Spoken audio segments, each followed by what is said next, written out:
the Scorpek Lord, the Scorpek Destroyers, the Void Dragon, the Ophidian Destroyers. So many new close combat units, but what about the old ones, the Canoptek Wraiths? Well, today it's time for a closer look at Necrons 9th edition, and it's coming right up. Necrons! Nick speaking, and welcome to this video. And if you're new to the channel and you want to learn about Necrons and more, then please subscribe and turn on all notifications so you don't miss an upload. Okay, so today I'm going to take a closer look at the Necron Canoptek Wraiths, one of my personal favourite close combat units. I've been playing Wraiths ever since I started way back in 3rd edition, and I've seen the rules change quite a bit. However, how are they faring in 9th edition? Well, first of all, they're still fast attack, which I know sounds a bit silly, but when you look at some of our other units, like Destroyers moving to heavy support, well, this is nice to see. Not only are they fast attack, but they also still move 12 inches, unlike some of the other nerfs that we've seen to some of the other units, like Destroyers moving down to 8 inches. They're still 12 inches, and actually compared to the new Scorpek Destroyers, which are 8 inches, they're pretty fast. Actually, you could say that the 12-inch movement is better than it previously was, because on the whole we're playing on slightly smaller tables, and of course 12 inches means you're going to be able to get where you want to go very quickly, in particular on objectives, which in 9th edition is super important. However, they have come down on their ballistic skill and weapon skill, both of them now at 4 as opposed to 3.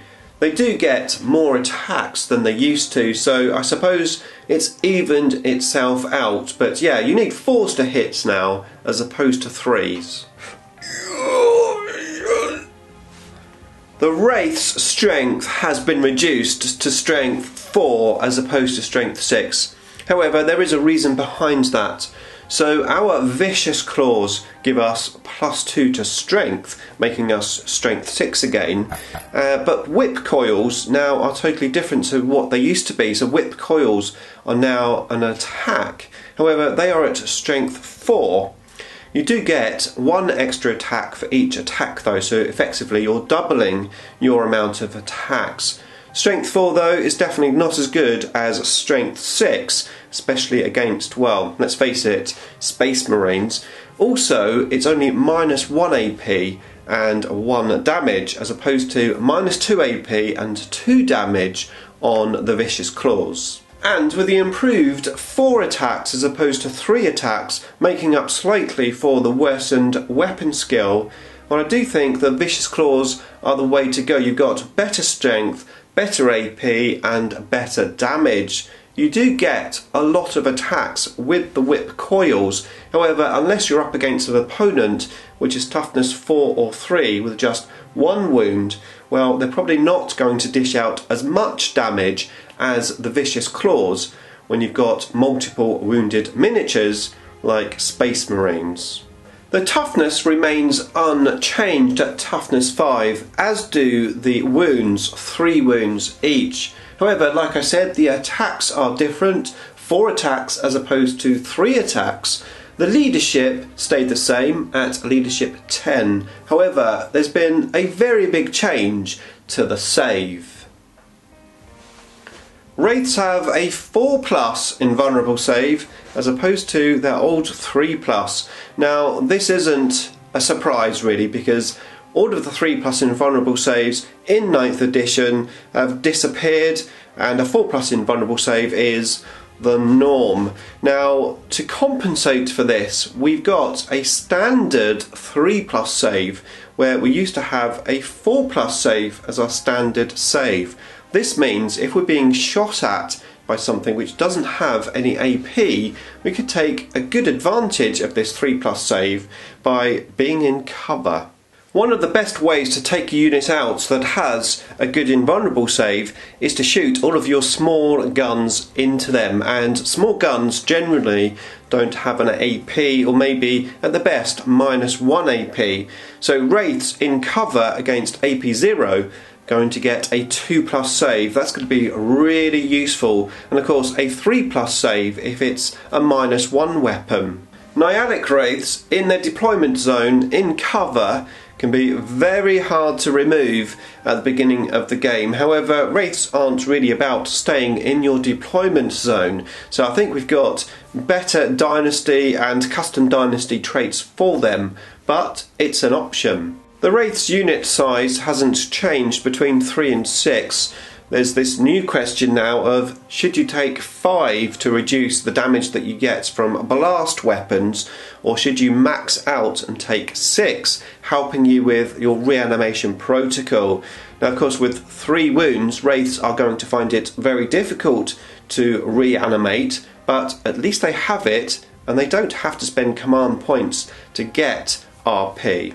In my playtesting so far, although admittedly I haven't come up against too many blast weapons, but units of 5 still do the job quite well. They've got a good amount of models and wounds in the unit to survive and be difficult to take down, but also to, well, do some damage when they actually get into close combat. Now before we move on, I want to talk about the points of these Wraiths, because these Wraiths have come down 10 points per model base. So the chapter approved Minotaurium Field Manual, they were 45 points, that was the last points that we had, and now in the new codex they're only 35 points. So that's just 175 points for a unit of 5, whether you have Vicious Claws or Whip Coils. 175? I think that's a bargain, to be honest. Now for 5 points you can get Particle Casters, which on paper look to be very good. You now get 2 shots as opposed to 1. However, remember you are ballistic skill 4 as opposed to 3, so you'll be shooting on 4s and not 3s. However, for 5 points, shooting into close combat in engagement range, that's pretty useful because of course it's a pistol weapon. Now I wouldn't put Particle Casters on my Wraiths unless I had points left over, but it is definitely an option. However, for 10 points you could put Transdimensional Beamers on your Wraiths, and these guns have had a little bit of a boost.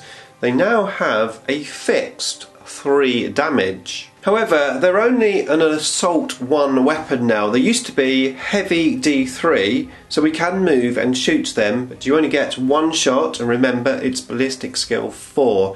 It's also only strength 4, and of course you can't shoot this gun in close combat because it's not a pistol. However, a unit of Wraiths sitting midfield on an objective shooting that gun could be quite good. It's only 12 inches in range though. Again, personally, I wouldn't take this gun even if I had points left over. I think I'd rather put it somewhere else. But yeah, if you want some shooty Wraiths, then Beamers could be an option. Now it's worth noting here that with these options that we're talking about, you don't have to put it on the whole unit, it's any model, so any model can replace its Vicious Claw with a Whip Coil. So you could have 3 with Vicious Claws and 2 with Whip Coils if you wish. It doesn't have to be the whole unit. The same with the guns. Now I've mentioned that Wraiths have Reanimation Protocol, but not only that, they have Living Metal. So if you take a wound and your model doesn't fully die, you can regain a wound at the beginning of your turn. Not only that, but they have Command Protocols, very circumstantial as I've previously discussed. I'll link you up to a video I made on Command Protocols at the end of this video for you to check out. But yeah, Command Protocols, Reanimation Protocols and Living Metal now on our Wraiths. I'll be back. Wow, once again we've got our fall back, shoot and assault rule back. Awesome. It was taken away from us in Chapter Approved, but it's back again. So being able to fall back, shoot and assault is very, very useful in 9th edition, especially with the changes to the fly special rule. Most units can't do that now. So we can, and it's back. Yes, the Resurrection Orb did it. I'm just watching the video back whilst editing it. Wraiths can fall back and shoot. Maybe beamers are better than I thought. And on top of all that, whenever we move, advance, charge or fall back, we can freely move horizontally, ignoring enemy models and terrain. So movement on Wraiths is very good. Wraiths are still classed as beasts, which does mean that we can take advantage of terrain very easily, so that is also fantastic to see. And as I said, with that new 3+ save, it's really useful. Now we have lost some of our stratagems that we had. Of course, we don't have the reanimation protocol stratagem anymore because, well, the unit has it already. However, some of our other tricks are now gone. So no advance and assault in the same turn, and no being within 3 inches of an objective with the Nihilic Dynasty and getting +1 to our invulnerable save, which was pretty awesome. However, we do have some other things. For 1 CP we've got Enslaved Protectors, which allows our Canoptek Wraith unit to heroically intervene as if they were a character. In other words, yeah, they could get into assault if your opponent decides to charge a unit close by to them as opposed to the Wraiths. They can, for 1 CP, say, hey, I'm going to get into assault and I'm going to hit you on the head. Now Wraiths in the dedicated close combat dynasty, the Novok dynasty, have changed quite a bit. We now get +1 to our assault roll. That could be pretty useful for helping you successfully get into assault. We also get an extra -1 AP when we make a charge, are charged or do an heroic intervention. Pretty useful for that stratagem we just talked about.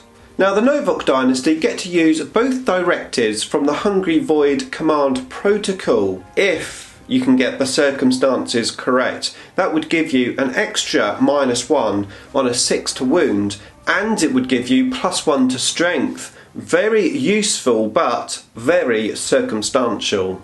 However, for 1 CP you can guarantee you're going to get +1 attack for the Novok stratagem Blood Rites. However, I do believe that the custom dynasties are the best options for Wraiths. I mean, relentlessly expansionist.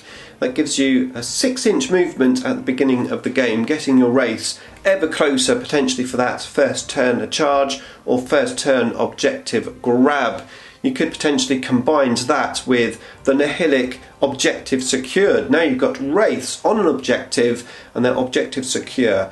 Very difficult to remove. We also have the custom dynasty Rad Wreathed, which, well, within 1 inches of our Wraiths, our enemy is going to be -1 to toughness, actually potentially making the whip coils much more takeable. So I think custom dynasties is the way to go. And with all of that said and done, for 10 points less, remember, I do think that the Wraiths are very playable in 9th edition and potentially can hold their own against other close combat, newer units. I'm still playing Wraiths in my armies, but are you? Let me know in the comments box below. Now I'd recommend you watch this playlist here next. This has got the command protocol video which I previously made, the reanimation protocol video, and all of my other new Necron Codex 9th edition videos. Beam me up!